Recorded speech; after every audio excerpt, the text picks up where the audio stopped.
Alright, welcome to my video about Kestrel 4500, I think. Anyway, the ACE Pocket weather tracker. And in this video I will concentrate on the actually useful features of it, but I'll probably try to explain it as well as I can, all in all. So first things first, it works a bit similar to the micro tracker, so you must have it inside your either uniform or the vest to be able to use it. I have it inside my vest and that works. You can set hotkeys for the show and hide the Kestrel. So if you go to options, controls, configure add-ons, ACE equipment, you'll find the show Kestrel and open Kestrel. I have binded these to control H and shift H since I often use home for either microdagger or ATRAC MX, but you can do whatever you want really. With ACE, you can also bring different gadgets up by pressing home key. The microdagger is the default as long as you have it, and you can cycle between the gadgets by pressing shift home. Now it's Kestrel, so when I press home it will cycle between different modes of Kestrel, and if I press shift home again it will be ATRAC MX, which works a bit differently UI wise, ATRAC that is. And I again cycle to microdagger.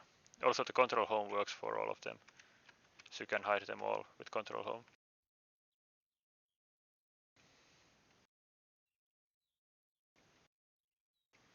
Anyway, back to the Kestrel.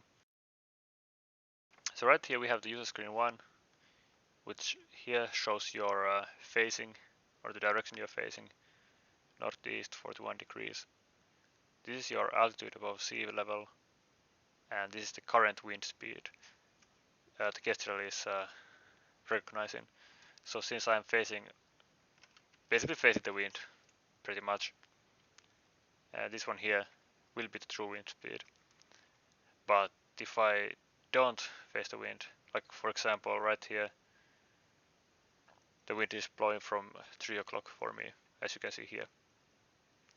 By the way, you can bring this arrow up by pressing Shift K. So anyway, now the wind is 0 meters per second. So yeah, this is basically the wind that the Kestrel recognizes. But if you want to get the real wind value, you must always face the wind for the full wind speed.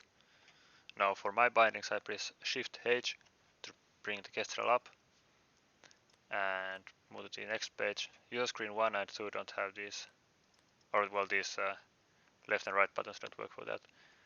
User screen 2 has the important environmental data, I guess you can call it, equals the temperature in degrees Celsius, relative air humidity in percents, and the air pressure in hectopascals.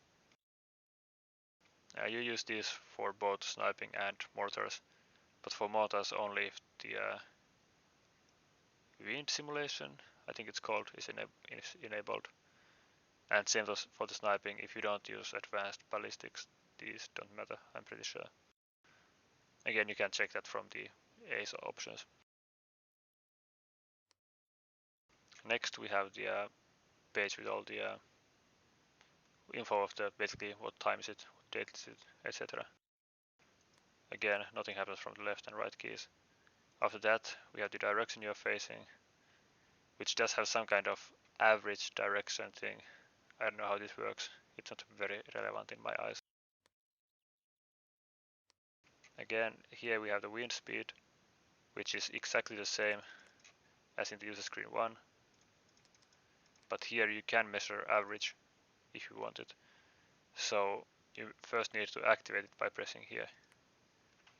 And now I press Ctrl Home and turn around, and we can see that the average is changing. Because now, right now, the current wind speed is below 0.9, now 0.8, and basically the average wind speed the Kestrel recognizes during the time the average has been recorded.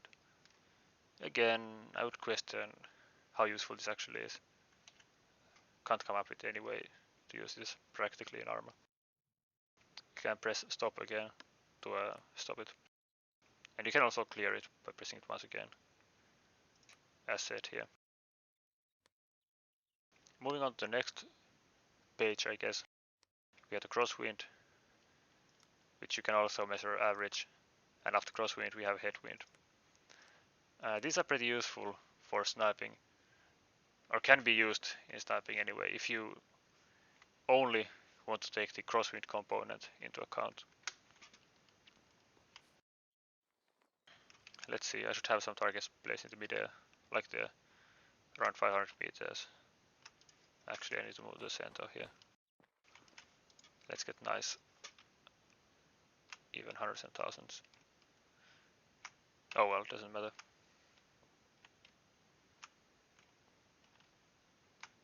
The distance itself doesn't really matter here. So right now, I want to measure the crosswind while I'm facing this target here. Actually, the wind is supposed to get updating soon. Well, we'll see about that.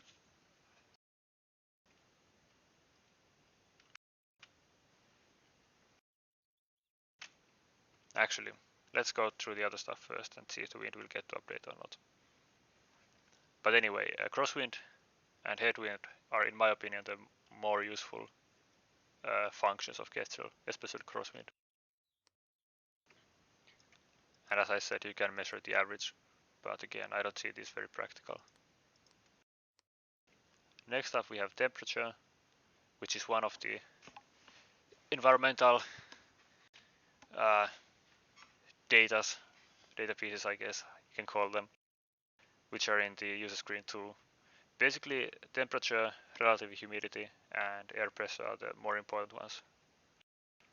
But this one has many else separately, as you soon see. So again, temperature has the average, well, minimum, average, and max. And it's the same for the others. So here we have the chill. I didn't quite sure what chill means. So far I haven't found any practicality for it in Arma. They have some cool formulas, I bet, but I don't see how they would help you in Arma. After that, humidity, that is the relative humidity. Again, we have the averages. Heat index, don't know what that means. Dew point, it has something to do when the water changes its form from gas to a liquid, I believe. I don't know. Again, anyway, not relevant in Arma, which has still the minimum, average, and max.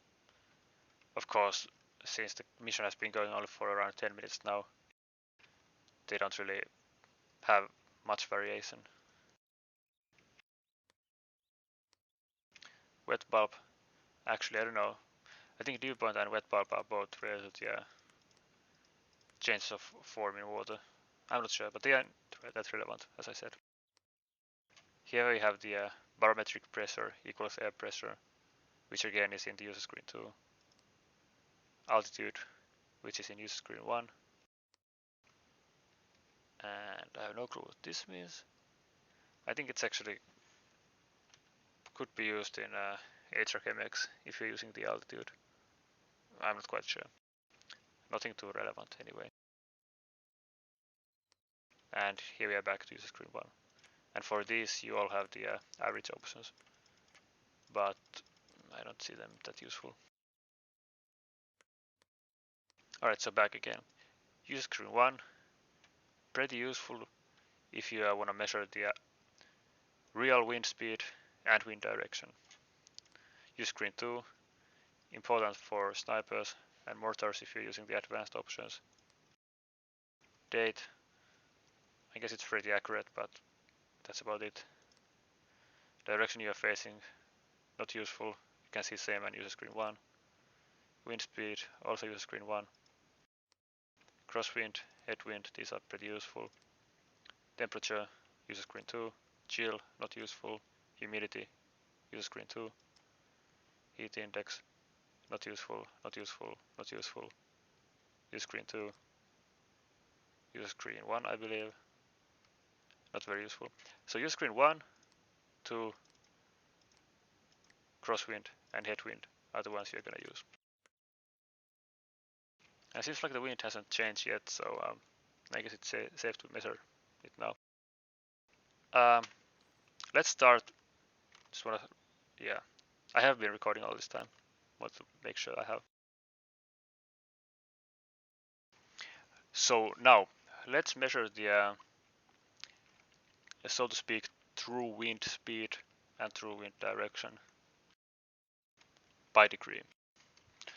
So right here, you can imagine these are the clock directions. Like I have all these are targets. Like we have one target here, one here, one here, one here, one here, etc. That's what these lines stand for. But the angles are also measured. So this one is 30 degrees, 45, 60, and so on. And when you think about it, 12 o'clock is of course 360 degrees, and 1 o'clock again is 30 degrees, 2 o'clock is 60 degrees, and 3 o'clock is 90 degrees, and so forth. So the basically each clock direction is 30 degrees. And here, if we first face the,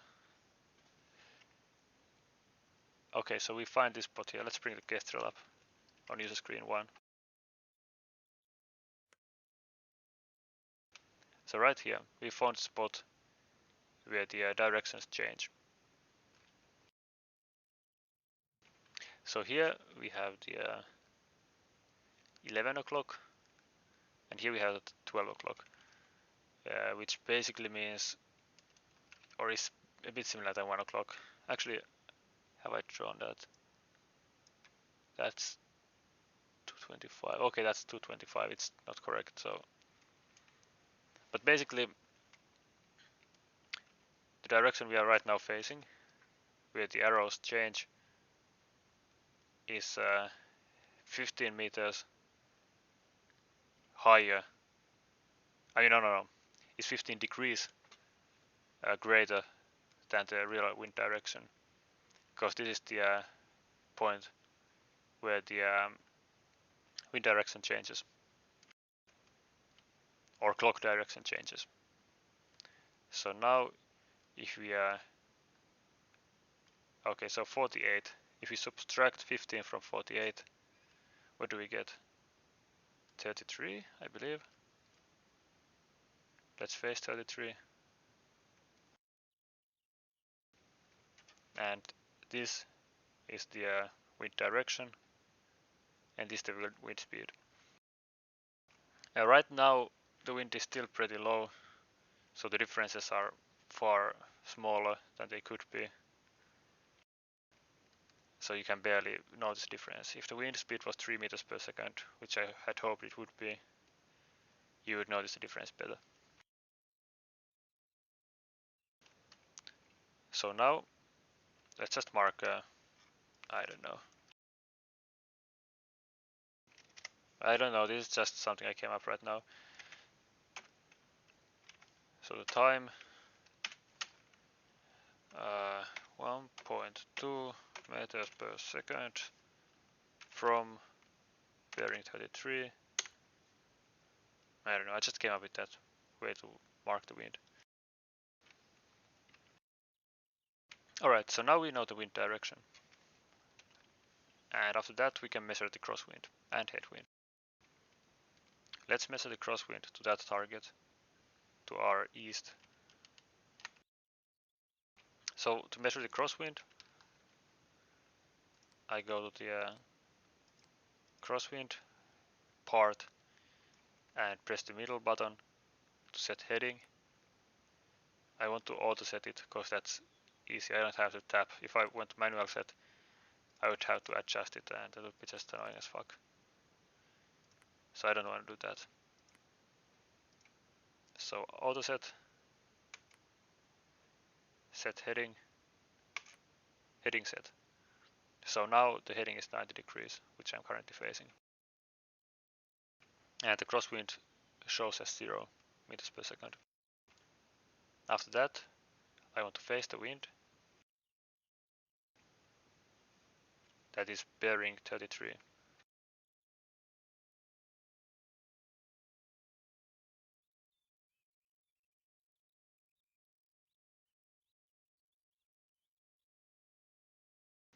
Which is around 1 meter per second. As you noticed, the Kestrel gives the values only at the accuracy of 1 decimal. So they aren't that accurate, but they're probably the most practical at that accuracy. So the crosswind this time, let's draw the line for the wind for now. Align map tool to compass again. Let's draw a line here.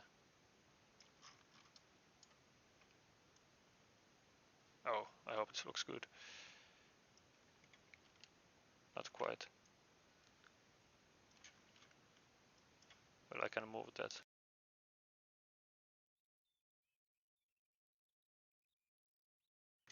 Alright. So now we can imagine that basically this is the actual wind, the thick black line.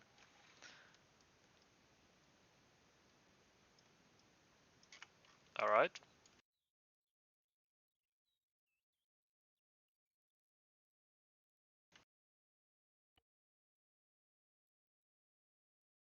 And if you know a bit of the maths, this is the vector. The winds are vectors basically. And now let's go back to bearing 90. Oh, yeah, fuck. Since I'm in the editor, holding Alt and pressing the left mouse button will make me teleport. Let's get my ass back here. So you can do this with the splendid camera. Press the space to teleport yourself. Okay, I'm back. I'm gotta remember that I don't want to press Alt too much while on the map. Alright, so that's the actual wind. And the target is around here, but now we adjust I delete this for the first. So right here, this is the crosswind component of the wind.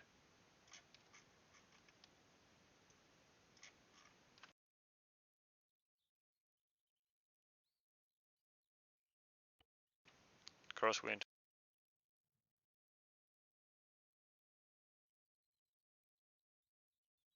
and headwind. Let's face the 90 degrees again. I hope the wind hasn't changed. No, as it's not supposed to. Oh, by the way, here we can see the actual wind speed all the time. So this number here is this or this. They are all the three are the same.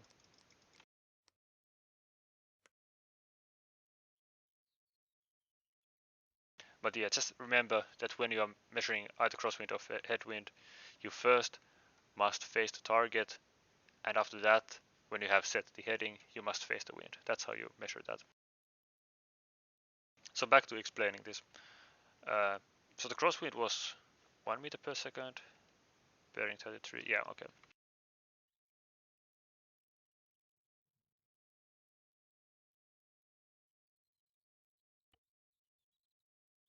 Let's just drop the units for now.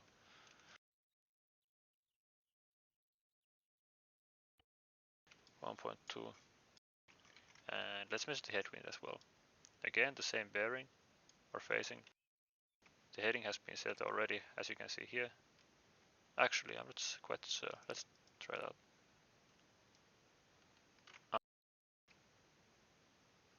And face the wind.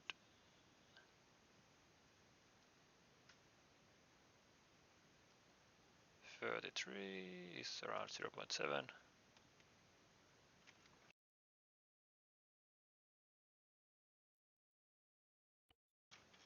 Alright,